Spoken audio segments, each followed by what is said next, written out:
Gimana rencana berikutnya? Barusan kami sudah dengan Pak Pincam sudah bersih-bersih dulu.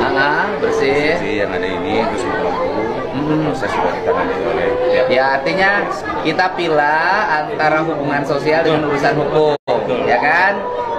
Hubungan sosial kita perbaiki lagi, hubungan sosial dengan lingkungan.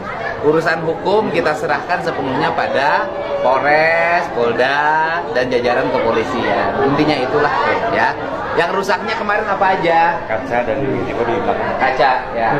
Ibunya santai aja, dan benar. Iya Pak, makasih banyak Pak. Aman. Orang Sulawesi Utara ketemu Jawa Barat ya Pak ya. Iya, aman. Aduh, ibu mah kemana aja?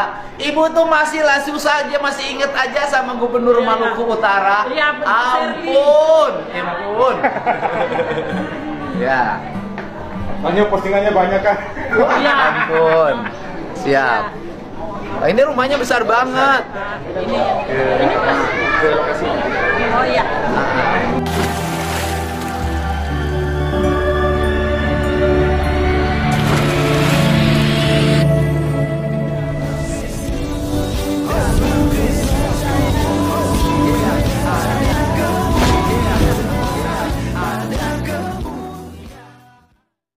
Salam Alechem Bishem Yeshua HaMashiach. Salam damai sejahtera di dalam nama Tuhan Yesus Kristus untuk kita semua.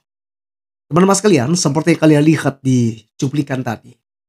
Di sini Pak Deddy Mulyadi itu langsung datang ke TKP.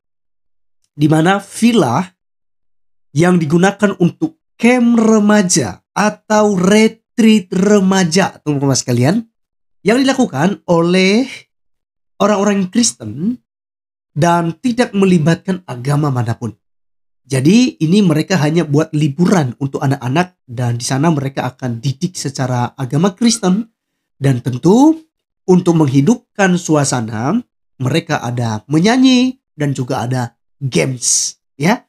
Nah jadi teman-teman sekalian, orang-orang di sana itu melakukan pengerusakan. Mereka merusak rumah, mereka rusak mobil, pagar dan masih banyak lagi yang melakukan mereka rusak ya. Ketika kejadian di tanggal 27 atau tanggal 28 Juni. Nah teman-teman sekalian, ternyata Deddy Mulyadi itu memberikan uang senilai 100 juta untuk ganti rugi. Itu yang pertama. Dan juga proses hukum berjalan. Dan menurut informasi, sudah 7 orang yang ditetapkan tersangka dalam insiden ya bisa dikatakan ini ya sikap intoleran dan premanisme, bahkan ini teror yang dilakukan, artinya merusak mental anak-anak remaja yang tentu banyak sekali yang ada di camp atau sebuah retreat yang dilakukan tersebut. Jadi karena semua pesertanya adalah anak-anak remaja. Nah baik teman-teman sekalian, seperti apa penyelesaian ini dan seperti apa juga video daripada gubernur yang kemudian datang di lokasi. Mari tonton sampai selesai sehingga teman-teman bisa mengambil hikmatnya. Berikut videonya. Jadi bikin acara di sini. Oh, yang acara di sini. Anak-anak di sini ya biasa main. Oke, kalau acara di sini kedengeran nggak keluar? Keras nggak keluar kedengeran? Pakai musik ya. Enggak kan? Kalau yang dua mah nggak pakai musik. Kenapa? Yang dua kali mah nggak ada pakai musik. Yang pas tengah-tengah. Oh iya, artinya saya tidak nyorotinnya, tidak bicara persoalan ibadah. Betul. Kita bicara persoalan suara. Betul. Nah, begitu loh. Siap. Kira-kira tetangganya merasa terganggu nggak dengan suara itu? Informasi dari tetangga hanya mendengar suara. Nah ini lokasi itu. Nah, ini biasa dipakai apa ruangan ini? Ya ada yang ini pakai ada nama-nama kan. Ini anak-anak iya, di sini. iya betul. Itu kan. Ini tadinya ruangan gedung rumah ini dibangun untuk apa tadinya? Tadinya buat gudang. Jadi gudang kan kita kan dulu punya kerinduan. Dulu tuh usaha apa sih sehingga buat rumah gede banget? Ya beli dikit-dikit tanam jagung. Oh. Kita tanam jagung. Orang kampung wilayah kita kasih bibit, mereka tanam jagung juga gitu loh. Dulunya apa? Usahanya apa awalnya? Jagung. Jadi jagung itu kita minta Nanam jagungnya di mana? Di kampung-kampung mereka, tanam mereka masing-masing. Oh. Nah, kita kasih bibit. Bapak ngirim bibit. Ngirimnya jual apa ngasih? Kasih hasilnya. Nanti hasilnya kita beli. Oh, Bapak punya usaha jagung. Bapak ngirimin benih, Ya. ditanamin oleh penduduk, nanti jagungnya oleh Bapak dibeli. Dibelinya peruntukannya untuk? Ya untuk ya kadang-kadang ya karena buat jual di restoran atau apa gitu lah. Oh, gitu ya, iya. Tadinya ini adalah usaha jagung. Oke. Karena nggak berjalan ya. Akhirnya asalnya gudang. Gudangnya kan bentuk gudang Pak. Ini asalnya gudang. Iya. Karena nggak berjalan, akhirnya dibuatlah. Ya, ini kan. Pertama-tama kita baca dulu ya tentang berita ya, karena ini sudah ada 7 orang yang menjadi tersangkanya.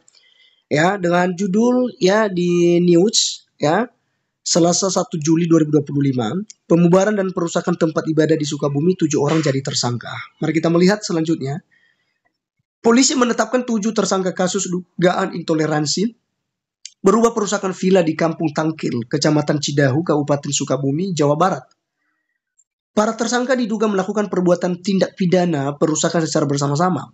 Mereka adalah RN berperan merusak pagar dan mengangkat salib, UE merusak pagar, EM merusak pagar, MD merusak motor, MSM menurunkan dan merusak salib besar, H merusak pagar serta merusak motor, dan M merusak pagar.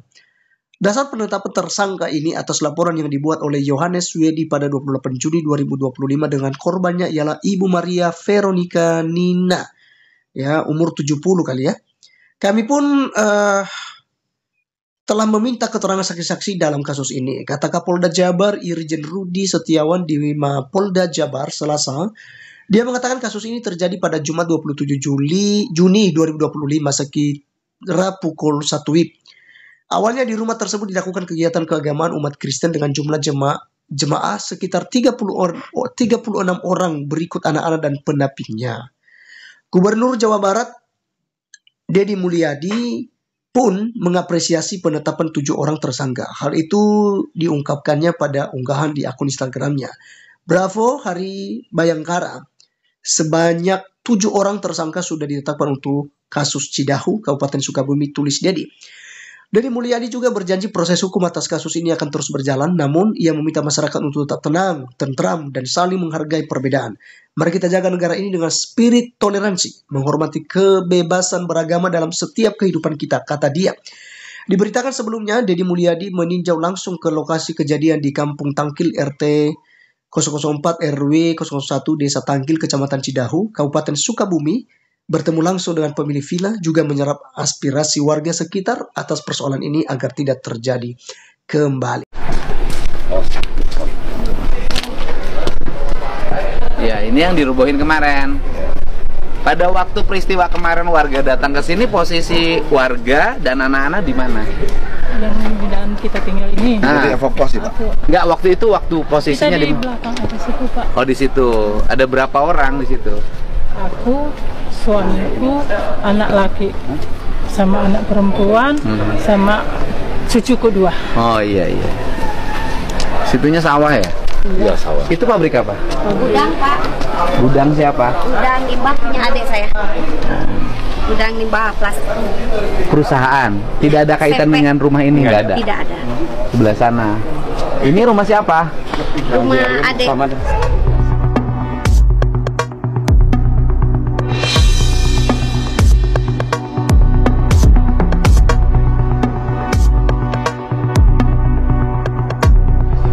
Kita berdampingan ya, Pak. Dan Iya, artinya rukun sama ibu. Iya. Ya kalau sama bisu, ya kalau yang deket mah nggak apa-apa. Itu bagus. Nah. Aman-aman aja saya di mana. Bapaknya alhamdulillah. Oh iya, terima kasih Bu. Siap Bu. Itu juga, Pak, ada Rumahnya bagus banget Bu. Saya nggak kebangun rumah sebagus itu Bu. Bapak. itu juga ada ruangan itu. Hah? Ruangan.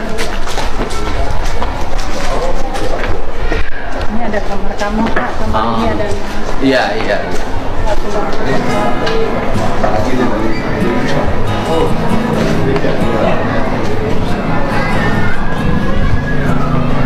ini kamar saya kemarin, Pak. Saya kunci, tapi pas kita Kita nginap di sana 3 hari, 3 malam. Udah pulangnya udah dibobok. Oh, dibobokin. Di sini istri saya. Diangkat. Gitu. Sekarang handphone saya ini. Nah, ini Pak, ini ada. Ini biasa yang kerjakan Kenapa? tempat doa pribadi. Oh, itu ruangan untuk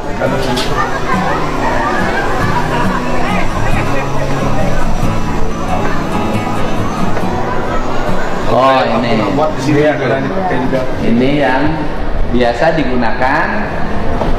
Menggunakan orang banyak orang ya. Iya kan gitu. Oh, kalau tidak lagi banyak orang, biasa di sini.